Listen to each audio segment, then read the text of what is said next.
अंतरराष्ट्रीय युवा विद्वान, जैन दर्शन में यूनिवर्सिटी टॉप व गोल्ड मेडलिस्ट, जैन सिद्धांत एवं न्याय विषयों को सरलता से समझाने वाले, यूएसए, इंग्लैंड, ऑस्ट्रेलिया आदि अनेक देशों में जैन धर्म की महती प्रभावना करने वाले, पंडित टोडरमल पुरस्कार, युवा विद्वत रत्न आदि अनेक पुरस्कारों से सम्मानित मूर्धन्य विद्वान डॉक्टर संजीव कुमार गोधा जयपुर द्वारा जानिए धर्म का मर्म।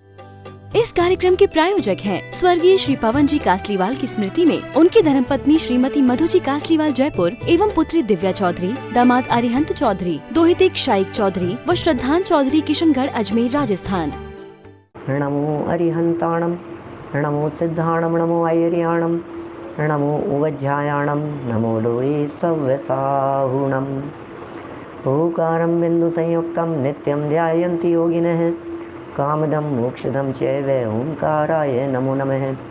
अविरल शब्द घनोग प्रक्षालित सकल भूतल मलकलंक, मुनिविरुपासित तीर्था सरस्वती हरतु नो दुरितान्। अज्ञान तिमिरान्धानां ज्ञानाञ्जन शलाकया चक्षुरुन्मिलितं येन तस्मै श्रीगुरुवे नमः। श्री परम गुरुवे नमः। परम्पराचार्य गुरुवे नमः। सकल कलुष विध्वंसकम श्रेयसां परिवर्धकम धर्म संबंधकम भव्य जीव मन प्रतिबोधकारकम पुण्य प्रकाशकम पाप प्रणाशकमिदं शास्त्रम श्री संयम प्रकाश नामधेयम। हास्य मूल ग्रंथ कर्तारे श्री सर्वज्ञ देवास्तदुत्तर ग्रंथ कर्तारे श्री गणधर देवा प्रतिगणधर देवा तेषां वचनानुसारम् आसाद्य आचार्य श्री कुंद कुंदामनाय आचार्य सूर्य सागरेण विरचितम श्रोतारः सावधानतया शृण्वन्तु, सावधानतया शृण्वन्तु। मंगलम भगवान वीरो मंगलम गौतमो गणी, मंगलम कुंद कुंदाद्यो जैन धर्मोस्तु मंगलम। सर्वमंगल मांगल्यम सर्वकल्याणकारिकम प्रधानम सर्वधर्माणां जैनम जयतु शासनम, जैनम जयतु शासनम, जैनम जयतु शासनम। यहाँ संयम प्रकाश नाम का यह ग्रंथ है, आचार्य सूर्य सागर जी द्वारा लिखी गई यह है अनुपम रचना। और इसमें श्रावकों के जीवन चरित्र संबंधी ये प्रकरण चल रहा है, जिसमें एक एक स्टेप पर श्रावकों के जीवन को परिष्कृत करने का प्रयास किया जा रहा है। श्रावक की तो परिभाषा ही इसी प्रकार की है जो श्रद्धा पूर्वक विवेक से क्रिया करे, है ना। तो श्रद्धा भी हो और विवेक भी हो, और क्रिया के बिना तो रह नहीं सकता, क्योंकि श्रावक है, निष्क्रिय तो हो ही नहीं सकता, तो क्रिया तो होगी ही, लेकिन वो क्रिया श्रद्धा पूर्वक हो और विवेक प्रमुख हो। माने यदि विवेक नहीं है तो वो श्रावक कहलाने के योग्य नहीं है। इसलिए बहुत सारे प्रश्न खड़े होते हैं जब ये चरणानुयोग के प्रकरण हम चलाते हैं, जब चलाए जाते हैं, चाहे चरणानुयोग के हों चाहे करणानुयोग के प्रकरण हों। इन विषयों में सहज ही बातें ऐसी उठती रहती है, हम क्या करें, फिर हमारे हाथ में क्या है, फिर हमें करना चाहिए कि नहीं, बिजनेस बंद कर दूं क्या, छोड़ दूं क्या, मैं त्याग दूं क्या, फिर छोड़ करके क्या बाबा जी बन जाएं क्या। मतलब बहुत तरह की बातें इस तरह की लोग करते हैं। सीधी सी बात है भैया, अपने विवेक का प्रयोग करो और विवेक से ही निर्णय करो क्या करने योग्य है और क्या नहीं। पिछले 2-3 दिनों में कुछ लोगों के माध्यम से ऐसे भी मैसेज आए, मेरे पास में प्रश्न आए, जिसमें यह बात पूछी गई कि पंडित जी लेटे लेटे पढ़ सकते हैं या नहीं, लेटे लेटे सुन सकते हैं या नहीं। मेरे पास ऐसे भी मैसेज आए जिसमें कहा कि पंडित जी इसके बारे में भी बोलो, इसके बारे में भी बताओ, नहीं करना चाहिए। बहुत सारे लोग जूते पहन करके जा रहे होते हैं और जनवाणी सुन रहे होते हैं, इनके बारे में भी बताओ। तो ज़रूर बताना चाहिए, सावधानी तो ज़रूर रखी जानी चाहिए, लेकिन उस सावधानी का अर्थ ऐसा नहीं है कि उसके चक्कर में आप छोड़ ही दो। बहुत बार बहुत सारी महिलाओं के ऐसे प्रश्न आते हैं कि हम भोजन बनाते बनाते सुन सकते हैं या नहीं। कॉमन प्रश्न है, बहुत चर्चा चलती है। हम खाना खा रहे हैं, खाना खाते खाते सुन सकते हैं या नहीं। हम ड्राइविंग कर रहे हैं, गाड़ी चलाते चलाते सुन सकते हैं या नहीं। क्या करें, बोलो, उपाय क्या है? पहला जवाब तो मैं यही दूंगा, शिथिलाचार की बात नहीं करूंगा। पहली बात तो यही करूँगा कि आप बिल्कुल एक स्थान पर बैठिए, हाथ पैर समेट करके बैठिए, जिनवाणी को सामने रखिए, बहुत विनम्रता पूर्वक भावना से बैठिए, कॉपी पेन लेकर के बैठिए, जो बात सुन रहे हैं उसके नोट्स बनाइए। यही होना चाहिए, सुनने की विधि तो यही है, यही प्रक्रिया है और यही विधि है। लेकिन साहब यदि हमारे को टाइम नहीं मिलता हो तो क्या करें कि एक दिन हमने पंडित जी से सुना था कि इस तरह से सुनना चाहिए और हम इस तरह से बैठ नहीं पाते हैं और हमें तो 15 दिन हो गए, हमने तो कुछ सुना ही नहीं, तो फिर क्या करें बोलो।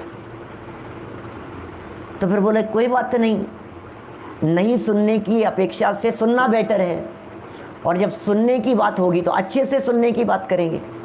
तो कंपैरिजन तो आपको करना पड़ेगा कि किसकी तुलना में क्या कर रहे हैं, ये विवेक तो आपको रखना पड़ेगा। माने जब तक ये विवेक नहीं होगा तब तक काम नहीं चलेगा। यही बात अभी जो 2 दिन से प्रकरण यहाँ चल रहे थे, उन 2 दिन से चलने वाले प्रकरण के बारे में भी यही बात हुई कि साहब सुन सकते हैं या नहीं सुन सकते हैं, अपवित्र अवस्था में सुने कि नहीं सुने, या समझ लीजिए सूतक पातक की स्थिति में इस प्रकार की बात कही। तो हमने तो ये कहा कि भाई सुनने में कोई दोष नहीं है, और 1-2 लोगों ने मुझसे कहा भी कि नहीं 3 दिन तक तो जनवाणी की बात सुनना भी नहीं चाहिए, और हो सकता है इनके विशेषज्ञ लोगों ने यही बात कही हो। स्त्रियों की अपवित्रता के दिनों में 3 दिनों तक सुनना भी नहीं चाहिए। लेकिन मैं तो तर्क कर रहा हूँ, अब उसे कुतर्क मत समझना।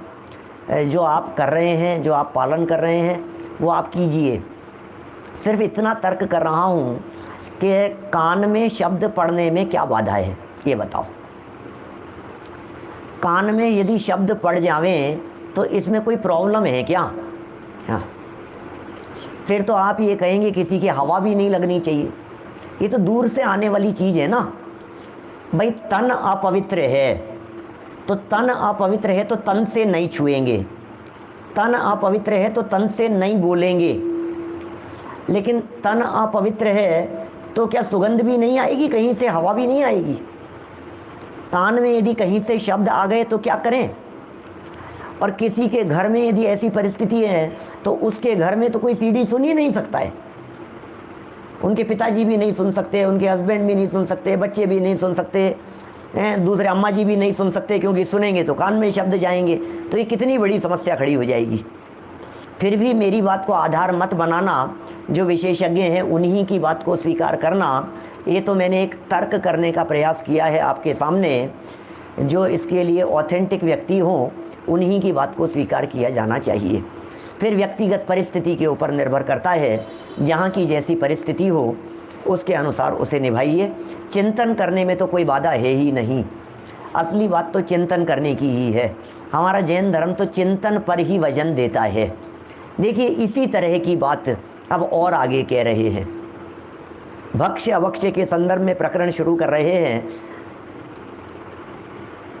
245 नंबर यह पेज है, भोजन के पदार्थों की मर्यादा।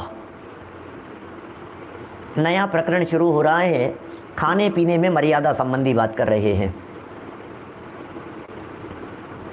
245 नंबर पेज, नीचे हेडिंग दिया हुआ है, जैन धर्म में आचार शास्त्र के प्रकरण में 3 ऋतुएं मानी है।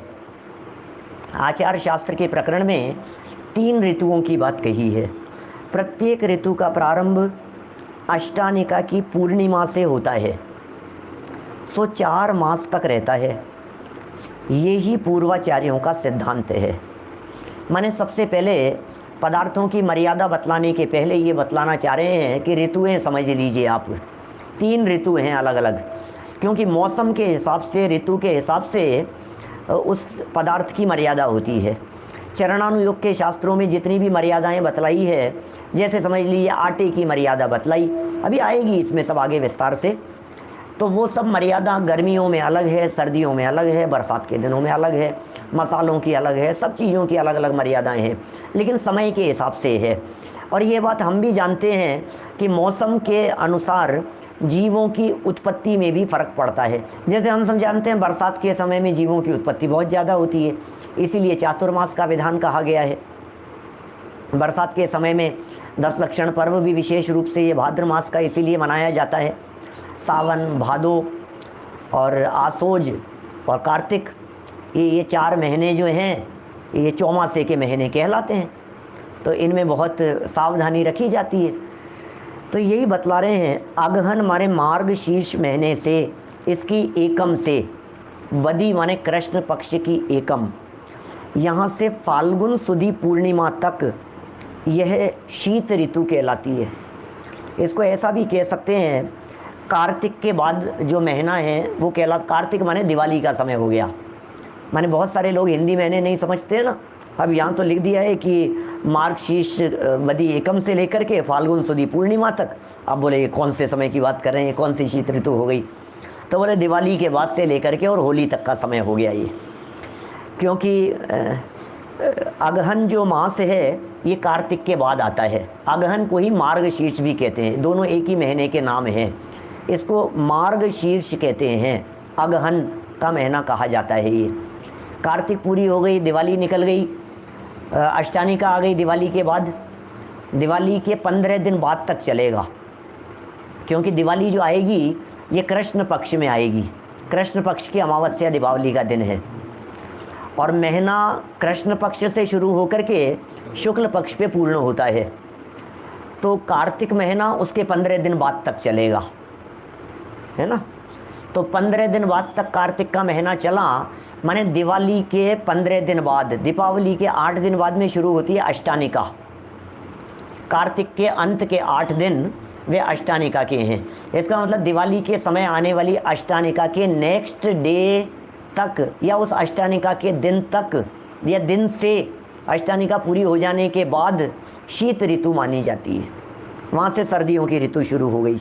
वो कब तक चलेगी कि फाल्गुन सुदी पूर्णिमा तक होती है। अब फाल्गुन सुदी पूर्णिमा ये होली का दिन हो गया, ये होली के समय आने वाली अष्टानिका का समय हो गया, तो वहाँ तक ये सर्दियाँ चलेगी। फिर इसके फाल्गुन के तुरंत बाद में आता है चैत्र। चैत्र चालू हो जाता है। तो चैत्र कृष्ण एकम से आषाढ़ शुक्ल 15 तक, या आषाढ़ मास की अष्टानिका हो गई। तो चैत्र से शुरू किया और आषाढ़ की अष्टानिका तक यह ग्रीष्म ऋतु का काल हो गया। ये भी 4 महीने हो गए। और यहाँ से और आगे बढ़ें, वर्षा ऋतु। तो सावन बदी एकम, आषाढ़ के बाद में सावन लग गया। सावन बदी एकम से कार्तिक शुक्ल पूर्णिमा तक ये वर्षा ऋतु रहती है। इन ऋतुओं के अनुसार आटे वगैरह की भिन्न भिन्न मर्यादा होती है। चलिए आटे वगैरह की भिन्न भिन्न मर्यादा की चर्चा तो आगे बढ़ कर के करेंगे।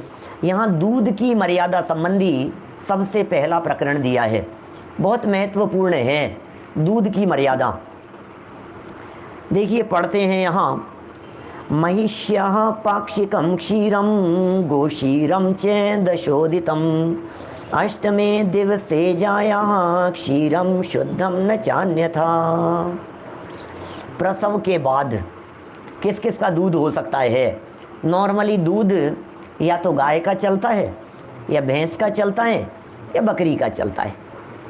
गाय, भैंस, बकरी, इन 3 का दूध चलता है। और इन तीनों की ही मर्यादा के संदर्भ में यहाँ बात कह रहे हैं। प्रसव के बाद भैंस का दूध 15 दिन, गाय का दूध 10 दिन और बकरी का 8 दिन के बाद शुद्ध होता है। इसका मतलब 15 दिन, 10 दिन और 8 दिन के लिए वो दूध अशुद्ध कहलाता है, वो दूध सेवन करने योग्य नहीं है।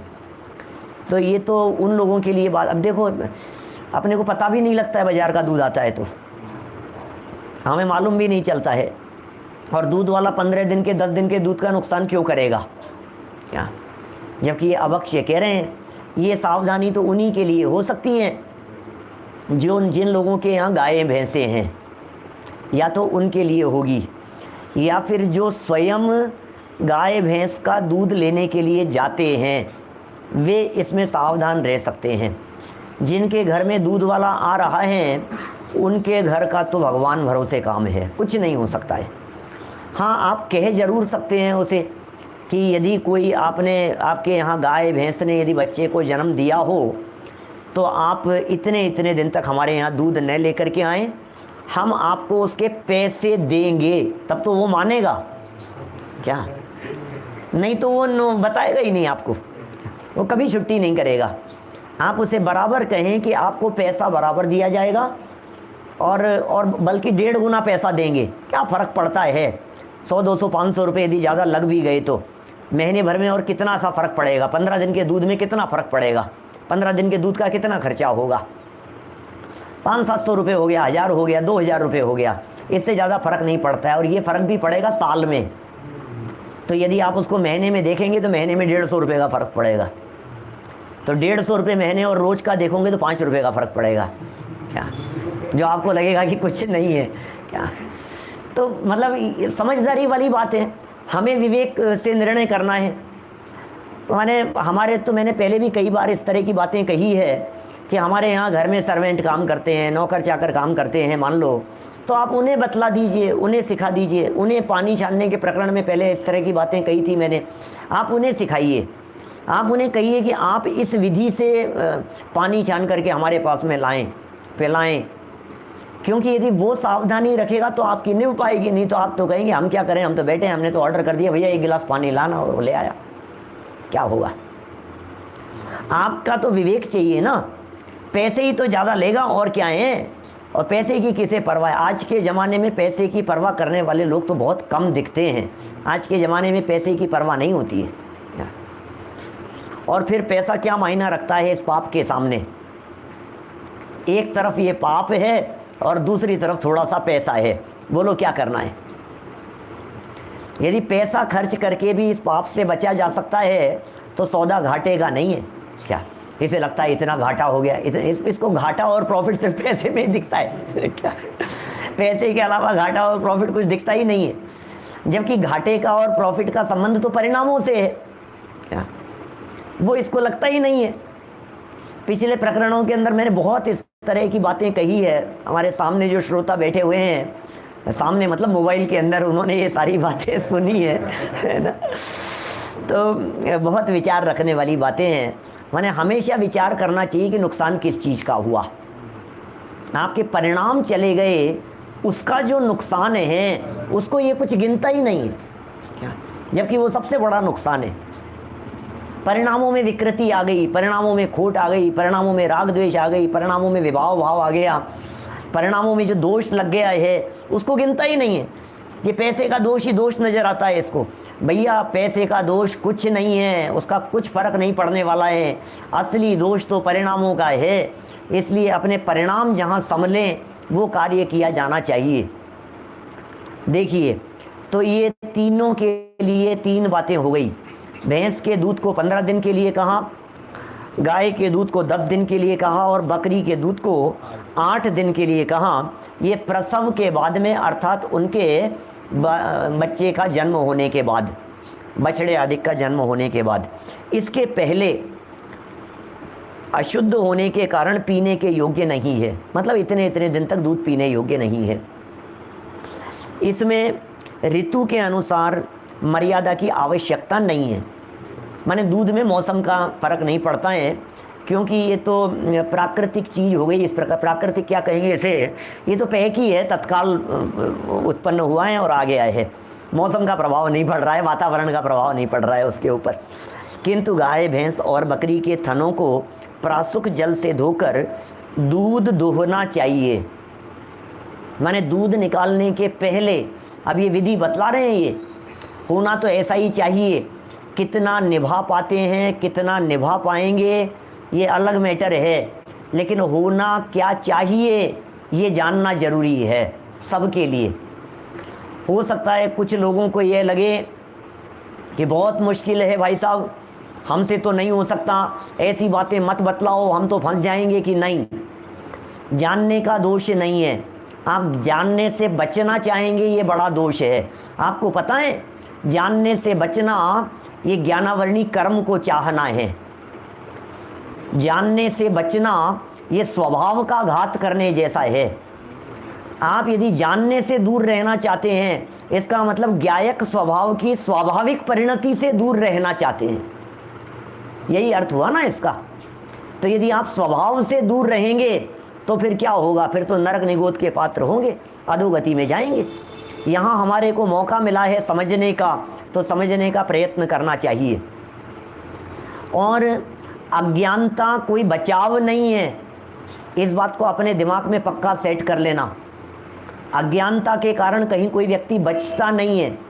जब ये ऐसे प्रकरण चलते हैं तो कुछ लोगों को ऐसा भी लगता है, अरे भाई साहब आपने ये क्या बता दिया, अब तो न खाते बनता है न छोड़ते बनता है, हम तो अच्छे फंस गए, अब क्या करें, अब हम छोड़ तो सकते नहीं हैं और खाते हैं तो और ज़्यादा पाप लगेगा हमारे को, अब हम क्या करें। तो भाई ऐसा नहीं है, इस वजह से आप बचना चाहते थे, अब समझ में आई बात, लेकिन आप बचने की चेष्टा मत करो, आप सुनो उसे, इससे दोष ज़्यादा नहीं लगता है। मैंने कभी कभी इस तरह का कंपैरिजन करके बताते हैं, बहुत बार सुना होगा कि दो चीज़ें हैं, एक जानने वाला व्यक्ति अपराध कर रहा है, एक बिना जानने वाला व्यक्ति अपराध कर रहा है, दोष किसे ज़्यादा लगेगा? नहीं जानने वाले को ज़्यादा लगेगा, बस सीधी सी बात है। जानने वाले को दोष कम लगेगा क्या भाई? किसको ज़्यादा लगेगा? उल्टा बोल रहा हूँ ना कि सही बोल रहा हूँ? सही बोल रहा हूँ? ऐसा कैसे चलेगा? हमें तो ये लग रहा है कि जानते हुए भी कर रहा है, इसको पता था देखो फिर भी कर रहा है, इसको मालूम होते हुए भी कर रहा है, कि नहीं भाई जानते हुए में तो अपराध कम ही लगता है, क्योंकि परिणामों में मंदता शिथिलता आए बिना नहीं रहती है। हाँ, और यदि बंध के कारणों की बात कहें, पाप की बात कहें, तो फिर मिथ्यात्व, अज्ञान और असंयम, तीन कारण कहें तो मिथ्यात्व का पाप तो सदाकाल लग ही रहा है मिथ्या दृष्टि जीव को, और पालन नहीं कर रहा है तो असंयम का पाप भी लग रहा है। अब बची अज्ञानता की बात, नहीं जानेगा तो अज्ञानता का पाप लग रहा है, और जान लेगा तो कम से कम अज्ञान से होने वाले पाप से बच गया, इतना तो हुआ, अज्ञान से तो बच गया। और कहीं भी किसी भी फील्ड में, दुनिया के किसी भी क्षेत्र की चर्चा कर लीजिए, आप ये नहीं कह सकते हो कि मुझे पता नहीं था। पता नहीं था तो छुटकारा मिल जाएगा क्या? आपका कल एग्ज़ाम है और आपको पता नहीं हो और आप एग्ज़ाम देने नहीं पहुंच पाओ तो छूट मिल जाएगी क्या? एग्ज़ाम कितने बजे शुरू होगा यदि आपको पता नहीं है और लेट पहुँचे, फर्स्ट एग्ज़ाम के दिन आधे घंटे 20 मिनट लेट पहुँचे थे, तो तुम्हें 20 मिनट एक्स्ट्रा मिल गए थे क्या? हमें तो पता ही नहीं था, रास्ता भूल गए थे, हमें रास्ता पता नहीं था, तो रास्ता पता नहीं था तो पता होना चाहिए था क्या? ट्रैफिक पुलिस वाले छोड़ देते हैं क्या? ऐसे छोड़ने लगे हैं तो हर व्यक्ति यही बात कहेगा मुझे पता नहीं था क्या? तो पता है वो पुलिस वाला क्या कहता है? अभी तो 1000 रुपये जमा करा दे, रसीद बनवा ले, अगली बार से कभी नहीं भूलेगा क्या? ऐसा ही होता है। अभी 200 रुपये लगेंगे, अभी 500 रुपये लगेंगे कि साहब मुझे तो पता ही नहीं था कि हेलमेट ज़रूरी है, मुझे तो पता ही नहीं था कि लाइट जलनी चाहिए, मुझे तो पता ही नहीं था कि बेल्ट लगी होनी चाहिए, मुझे तो पता ही नहीं था कि रेड लाइट पर रुकना चाहिए। कि भैया अज्ञानता कोई बचाव नहीं है। आप भारत के नागरिक हैं, आपको पता होना चाहिए कि लेफ़्ट साइड के अंदर गाड़ी चलानी है। आप बाहर के नहीं हैं कि नहीं मैं तो बाहर से आया हूँ, हमारे देश में तो राइट साइड में चलती थी, तो कोई बात नहीं, यहाँ गाड़ी चलाने से पहले पता करना चाहिए था, है ना? तो अज्ञानता कह करके लोग बचना चाहते हैं, जबकि यहाँ स्पष्ट शब्दों में ये बात कही जा रही है कि बचाव नहीं है। चलिए जाने तो सही एक बार हम कम से कम कि क्या होना चाहिए और कैसा किया जाना चाहिए। कम से कम भावना तो भाएं, आज नहीं तो कल ऐसा जीवन जिएंगे, आज नहीं तो कल इस तरह से पालन करेंगे, इस तरह की हमारी लाइफ स्टाइल होगी। एक आत्मार्थी की लाइफ स्टाइल किस प्रकार की होती है, उसकी जीवनचर्या किस प्रकार की होती है, इसके बारे में वो विचार तो करता है, निरंतर उसके इस प्रकार के विचार चलते हैं। एक दिन ऐसा आएगा देखना, अरे जैसे जगत में लोग इस तरह के सपने देखते हैं, मैं ऐसी जगह पर रहूँगा, वहाँ इतना ऐसा फार्म हाउस होगा, ये होगा, हैं बाहर ऐसे 2 गाड़ियाँ खड़ी होगी, एक सर्वेंट इस तरह से गाड़ी खोलने वाला होगा, वेल ड्रेसअप, और मेरे आते ही पहले गाड़ी का गेट खोलेगा, बिठाएगा मेरे को, बाहर गार्डन में बैठेंगे, ऐसा करेंगे। चाहे ऐसे सपने देखते रहते हैं लोग, न मालूम क्या क्या। इस कार्यक्रम के प्रायोजक हैं स्वर्गीय श्री पवन जी कासलीवाल की स्मृति में उनकी धर्मपत्नी श्रीमती मधु जी कासलीवाल जयपुर एवं पुत्री दिव्या चौधरी, दामाद अरिहंत चौधरी, दोहिते शाइक चौधरी व श्रद्धान चौधरी किशनगढ़ अजमेर राजस्थान।